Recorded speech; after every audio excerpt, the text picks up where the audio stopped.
आप सभी लोग का स्वागत करता हूं तूफान टी के इस चैनल में। मैं आपको बता दूं, याद रखिएगा कि आपको प्राचीन इतिहास बताने वाला हूं। भारत का प्राचीन इतिहास जो भारत के मध्य में पड़ता था उस समय स्थान, जब उस समय प्राचीन का समय था, प्राचीन इतिहास समय। देखिए ये क्वेश्चन ऐसे आपको बताऊंगा, जाहिर सी बात है वो याद एक बार हो जाएगा तो कभी भूलेंगे नहीं। आपके सामने जो फिगर दिख रहे हैं सब, वही मेरा ट्रिक है, ठीक है, वही मेरा ट्रिक है। सभी परीक्षाओं के लिए याद है कि वो चाहे आरआरबी एनटीपीसी का हो, चाहे आरआरबी ग्रुप डी का हो, चाहे वो एसएससी सीजीएल का हो, चाहे एसएससी असिस्टेंट का हो, किसी भी परीक्षा हो, याद है कि सबके लिए लेखपाल का हो, चाहे बीडीओ का हो, किसी भी परीक्षा के सबके लिए इंपॉर्टेंट है। याद है कि एक बार याद हो जाएगा, एक बार याद हो जाएगा तो फिर भूलेंगे नहीं, गारंटी देता हूँ इसकी बात, है ना। एक बार याद हो जाएगा भूलेंगे नहीं। भाग एक है, भाग दो में खत्म हो जाएगा पूरी पूरी प्राचीन इतिहास। भाग एक में आपको कैसे याद कराऊंगा तो याद रखिएगा, इसको देख लेने के लिए सभी लोग देखिएगा, तैयार रहेगा। आपके सामने बहुत ही हसीन माशुका का चित्र दिख रहा है, आप लोग देखकर बहुत मगन हो रहे होंगे, ठीक है। लेकिन इससे आपका ट्रिक बन गया, ठीक ना, इसी से आपका ट्रिक बन गया। हसीन माशुका, हसीन माशुका से याद हो गया आपको प्राचीन इतिहास, पूरी प्राचीन इतिहास इसी में है, हसीन माशुका में, ठीक है ना। ये 7 वर्ड बनते हैं इससे, हसीन माशुका में। इसी में पूरी प्राचीन इतिहास खत्म हो जाएगी। देखिए बात समझते हैं। ह से मतलब हर एक वंश होता है, शी से मतलब शिशुनाग वंश होता है, न से मतलब नंद वंश हो जाए, माँ से मतलब मौर्य वंश हो जाएगा, शुंग से मतलब शुंग वंश हो जाएगा, क से मतलब क्या होगा, कर्ण वंश, और क का संधि विच्छेद क धन आ होता है ना, तो आ का मतलब सातवाहन वंश। इस 7 वंश में आपकी पूरी पूरी 7 वंश से पूरी पूरी प्राचीन इतिहास खत्म हो जाएगा, ठीक ना। तो बात समझ से पूरी पूरी ध्यान से देखिएगा। मैं इसको आज मैं आपको पढ़ाऊंगा हरेक वंश, शिशुनाग वंश और नंद वंश।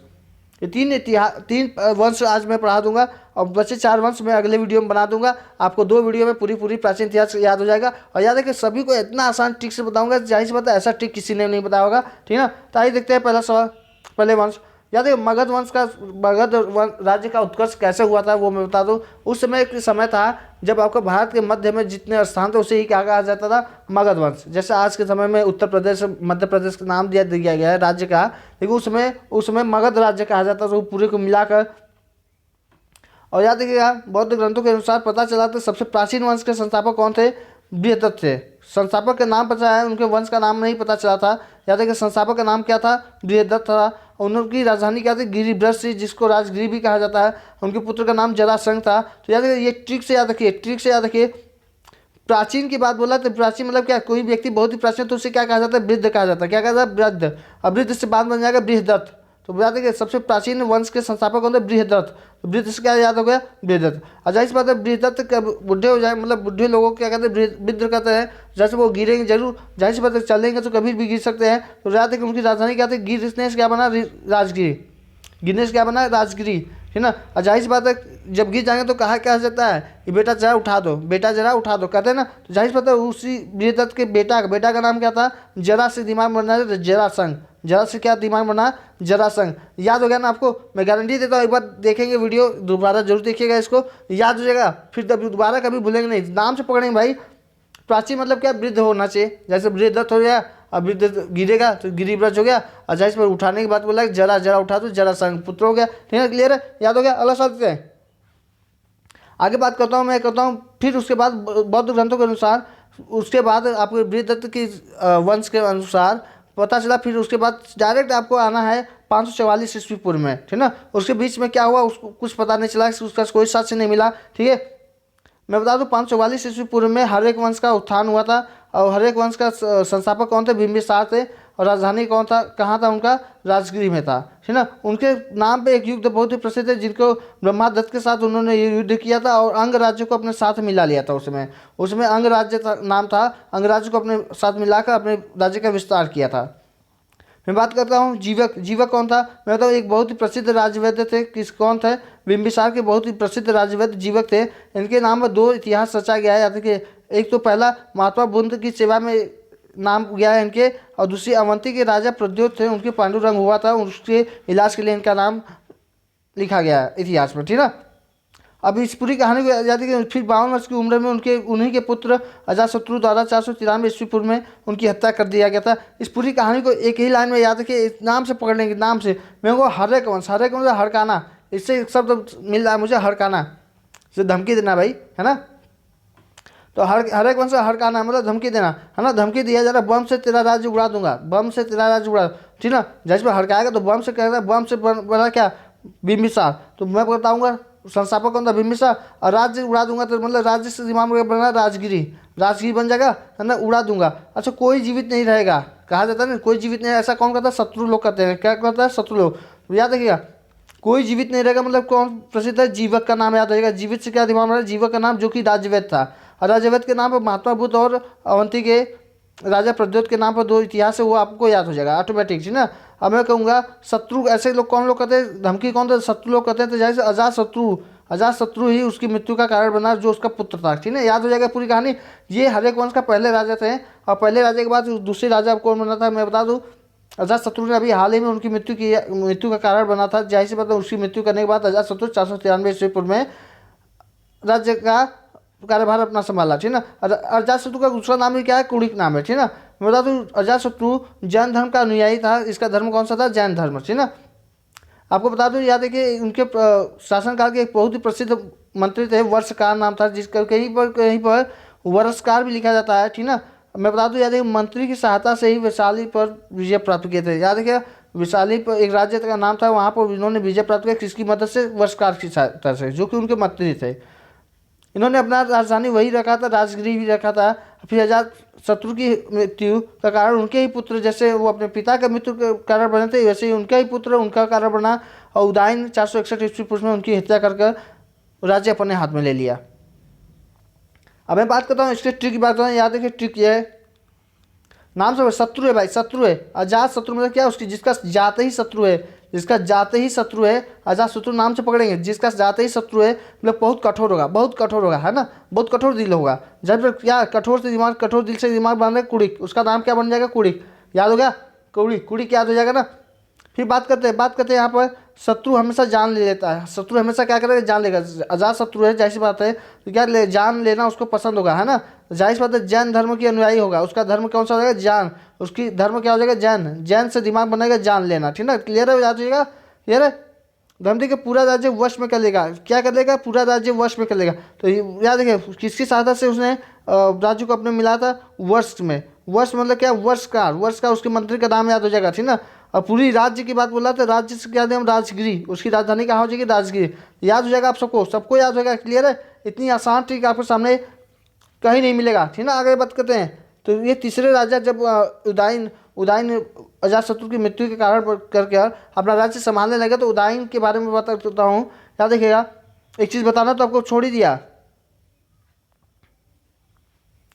रहता है। अजातशत्रु कब अपना राज्य संभाले थे, राज्य का कारोबार संभाले थे? जाहिर बात है, ये 493 ईस्वी पूर्व में। इसको कैसे याद रखें? मैं कहूँ यहाँ पर 93 से बन रहा है तीर से बैर। 93 को मैं कहूँ तीर से बैर। तीर से मतलब दिमाग में बनना चाहिए 93। तीर से क्या दिमाग में बनना चाहिए? 93। तो याद रखिएगा, क्योंकि नाम है शत्रु है, तो हमेशा तीर से बैर लेकर करता है, ठीक है ना। तीर धनुष मतलब समझिएगा। आगे चलते हैं, उदयन की बात करता हूँ। तो उदयन के याद रखिएगा, उदयन भी हर्यक वंश के एक तीसरे संस्थापक थे, है ना, राजा थे। और उनका राजधानी पाटलिपुत्र में था। याद रखिएगा, ये भी जैन धर्म के अनुयायी ही थे। तो याद रखिएगा, इसको कैसे याद रखें? जाहिर सी बात मैं कहता हूँ, यहाँ पे एक शब्द मिला है डाइन। डाइन, डाइन मतलब मैं क्या समझता हूँ? डाइन, डाइन जिसे कहते हैं डाइन, डाइन, है ना। तो जाहिर सी बात है पाटलिपुत्र, इसको देखिए कैसे याद करना, बहुत ही आसान।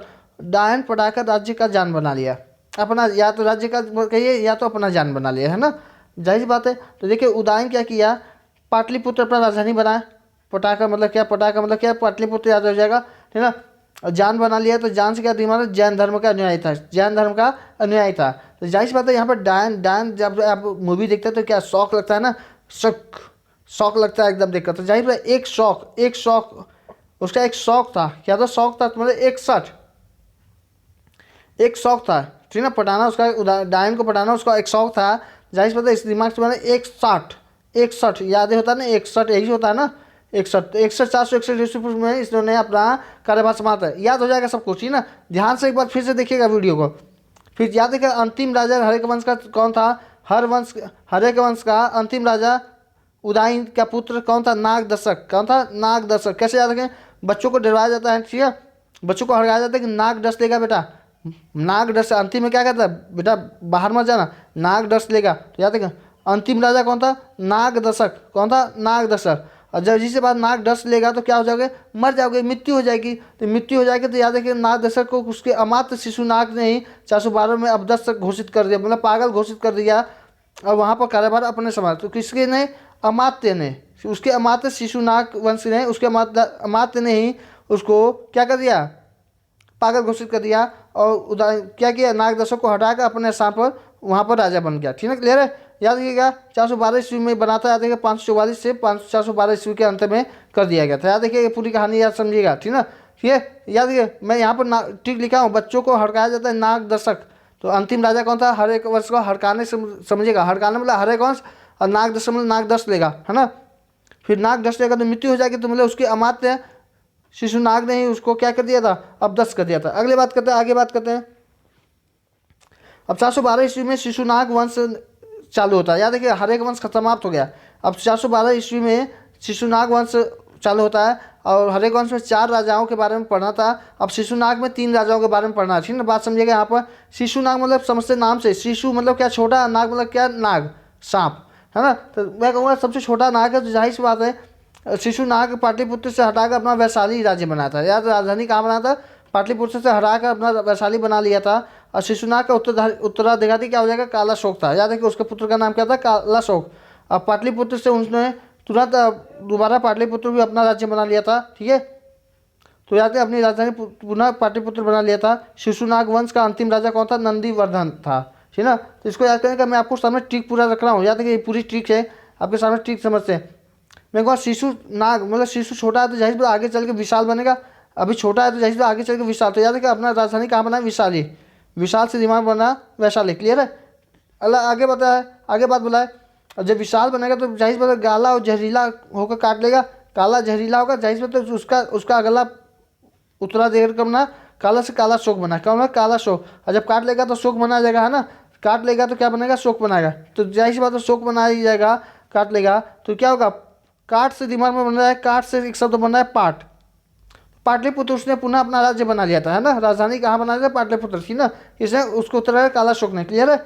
और शिशुनाग वंश का अंतिम राजा कौन था, नंदीवर्धन, कौन था, नंदी। जहाँ पर काट लोगे आप, किसी को मर जाएगा कोई, अगर मृत्यु हो जाएगी तो आपको क्या बंदी बना लेता है ना, बंदी। तो मैं कहूँ काला को शिशुनाग वंश का अंतिम राजा कौन था, नंदीवर्धन। बंदी से दिमाग में क्या बनेगा, नंदीवर्धन। क्लियर है, याद रहेगा ये तीनों राजा के बारे में याद रखिए, शिशुनाग, काला शोक और नंदीवर्धन, क्लियर है। आगे बात करता हूँ आपसे,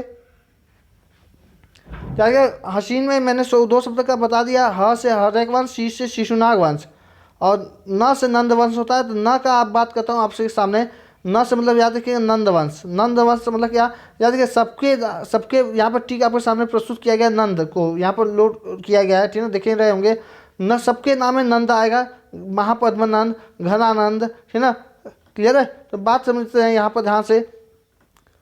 तो याद रखिए नंद वंश का संस्थापक कौन था, महापद्मनंद। इसको कैसे याद जाए, घनानंद कभी दे देगा, महापद्मनंद दे देगा, तो जाहिर पर इसमें कंफ्यूजन रहता है। यार महान है वो भाई, महान है, या तो कहा जाए माँ है, कौन है, माँ से माँ हो जाएगा। तो जाहिर से नंद वंश का संस्थापक कौन था, महापद्मनंद, ठीक है। और याद रखिए संस्थापक कौन था, अंतिम शासक कौन था, घनानंद, कौन था, घनानंद। याद रखिए घनानंद सबसे अंतिम शासक था, है ना।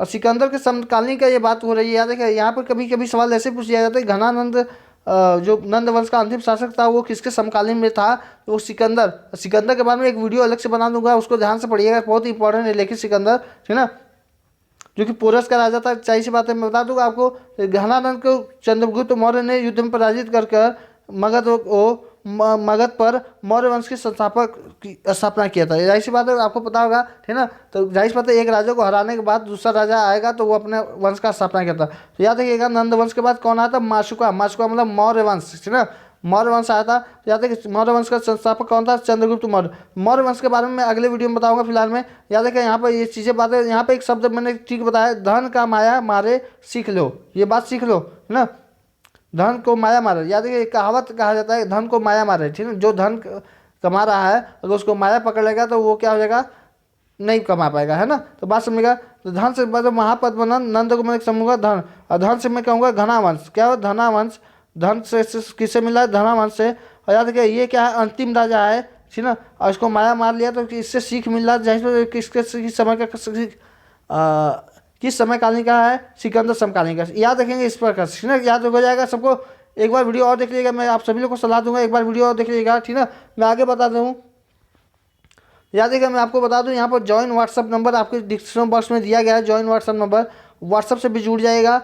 रात 8 बजे लाइव चलता है, सभी लोग लाइव से, और टारगेट बनाया गया कि 1000 लाइव व्यूज़ होना चाहिए। लाइव में 1000 व्यूज़। मेरे शेरों, मैं आपसे यही निवेदन करूँगा कि इसको इतना शेयर करिए, इतना लोगों से कहिए जुड़ने के लिए कि रात को अपने कोचिंग के लड़के, अपने कोचिंग के आसपास के लड़के जो पढ़ने वाले हैं सबको कहिए रात 8 बजे लाइव में ज़रूर आएँ। ठीक है मेरे शेरों, आपसे बस इतनी उम्मीद रखता हूँ, सभी लोग जरूर करेंगे। और याद रखिए 1000 टारगेट बनाया गया। यूट्यूब पर तूफान ट्रिक एकदम धूम मचा देगा, ठीक है ना। जाहिर सी बात है, आपको इतनी आसान ट्रिक बता रहा हूँ, याद हो गया होगा आपको। एक बार और वीडियो देखेंगे, जाहिर सी बात है ज़िंदगी भर याद हो जाएगा। नाम से पकड़ लेंगे यार आंसर, नाम से पकड़ लेंगे आंसर। धन्यवाद।